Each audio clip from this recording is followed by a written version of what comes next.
they'll sing of the witcher who killed the beast on the outskirts of Vizima. No one will sing of the girl who carried the lamp that lit his way. So I will. My name is Mirka. I was 16 the winter the dogs learned to think. The Barges came out of the marsh in packs. They didn't hunt like animals. They waited. They circled. And behind them on the worst nights came the beast. A thing the size of a bull with a black hound's face and eyes like the coals my mother banked against the morning. We lost 3 that first month. Old Stenko by the well, the Cooper's boy, and Carla, who ran through the dark with a strange, glowing child in her arms and did not make it to the gate. The child lived. A source they called him. To us, he was just a frightened boy named Alvin that Abigail took in because no one else would. You'll want to know about Abigail. She lived past the last cottage where the respectable folk don't build. She knew herbs. She knew which moss stops a wound and which mushroom stops a heart. When the birthing fever took my mother, when the Reverend had already said the prayers a body says over the dying, Abigail came in the night, a poultice that smelled of rot and rosemary. By morning, my mother was sitting up, asking for bread. She wouldn't take a coin. Save it, she said. You'll need it for worse. She was right. She usually was. That was the trouble with her. Because, in a village ruled by the Reverend, a woman who knows more than the priest is a problem waiting for a reason. He kept the eternal fire. He buried our dead and blessed our fields and told us every 7 day that our suffering was a test. And the test had a cause, and the cause had a face. The face of a woman who lived past the last cottage. He gave out holy flames the night the stranger came to kill the beast. Little lamps, blessed, to set on the crossroad shrines.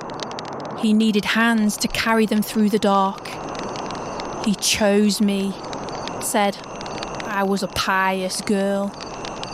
I took the flame because I was afraid to say no. Lesser evil's still evil, but it's the one you live through. My gran used to say that.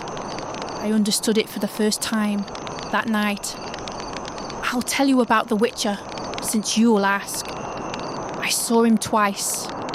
Once at the shrine, back turned to me, still as the gibbet post, watching the tree line. He had a stranger's eyes. They caught my little flame and threw it back yellow, like a cat's. The children were terrified of him. The men spat after he passed. And every one of us would have died without him. And every one of us knew it. And hated him a little for that too. That was the night he met the beast.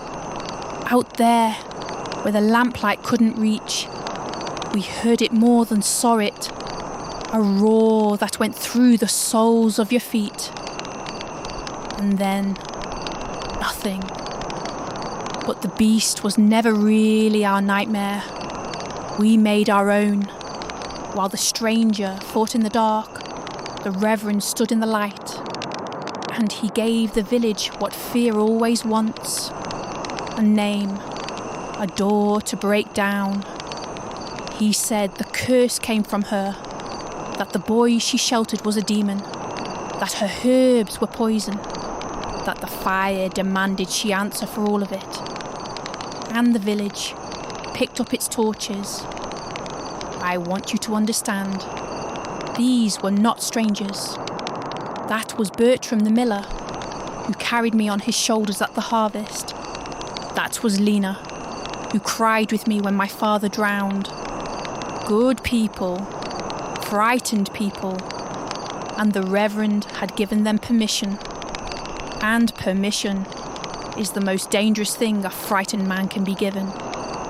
And there I stood, a holy flame in my hands, the very fire they wanted to set to her thatch, carry it forward, and I was the village. Hold it back.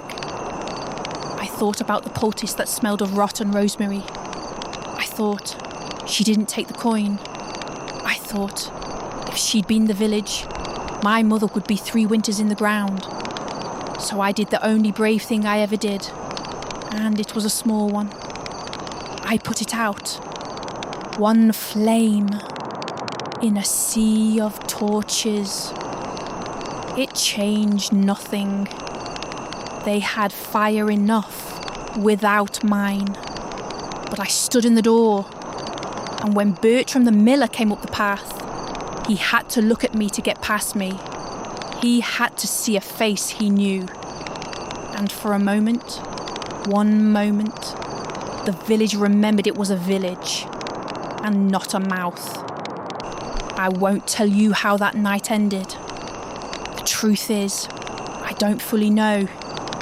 The stranger came back across the fields with the beast's blood on him, and the dark spell broke, and in the confusion, some lived who shouldn't have, and some died who needn't have. That's how it always is. The great men finish their fights out where we can't see, and we sort out the bodies by lamplight after. Abigail lived. She lived, and she left, because a healer who's been to the edge of the fire once will not wait for the second time. She passed my mother's door before she went and left a small loaf on the step. No words, just bread. The Reverend stayed. Of course he did. The men who light the fires always do. I kept the empty lamp. I don't know why. A clay cup that once held a holy flame that I poured out in the mud to keep from becoming my neighbour's. Some nights I look at it and I think the bravest thing isn't carrying the light. It's knowing when to put it out. The great men get the songs. The rest of us get the morning after. This was theirs.